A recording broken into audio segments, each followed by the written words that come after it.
បាទជំរាបសួរមានអីច្រើនទេហើយក៏គួរខ្ញុំមានវីដេអូជួយណែនាំថា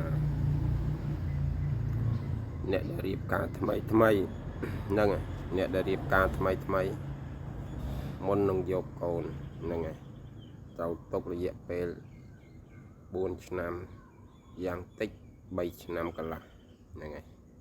ឡើងទៅចាំយកកូនព្រោះហេតុអ្វីបានខ្ញុំឲ្យថាយ៉ាងតិច3ចង់ឲ្យ4ឆ្នាំផងហ្នឹង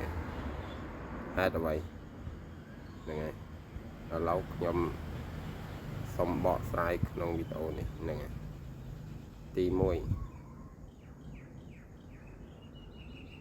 យើងមិនទាន់បានមើលចិត្តស្វាមីភរិយាបានច្បាស់លាស់ទេហ្នឹងហើយទី2តើយើងទុកចិត្តគេឬអត់ហើយអាចសាងសុភមង្គលទៅមុខបានរុងរឿងដែរទេបើសិនជាយើងមានកូនមកអញ្ចឹងធ្វើឲ្យកូនយើងរឹតតែពិបាកហ្នឹងហើយជីវភាពរបស់យើងរឹតតែស្រកចុះទៅទៀតហ្នឹងហើយក៏សូមឈប់ប៉ុណ្ណឹងហើយខ្ញុំបកស្រាយពីខាងដើមសិនហ្នឹងហេតុតែ4ឆ្នាំបានយើងឲ្យយកកូននេះតើក្នុងស្វាមីភរិយាអាចគិតការរស់ស៊ីអ្វីមួយទៅតាមគ្នាដែរទេឬបញ្ច្រាស់គ្នា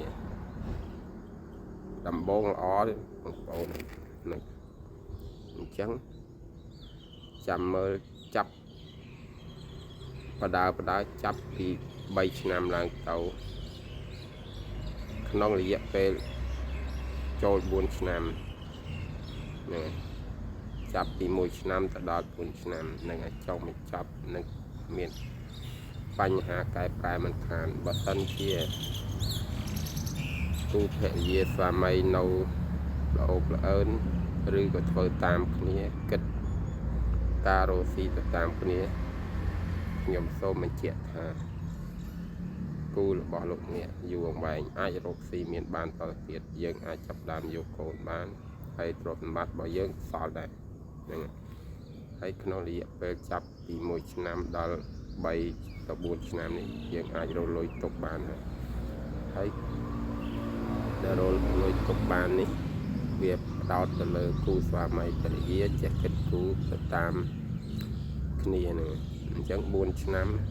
បានសម្រាប់ចាំ1ឆ្នាំ2ឆ្នាំគឺយើងមិនទាន់ដឹងចិត្តគ្នាទេអញ្ចឹងសូម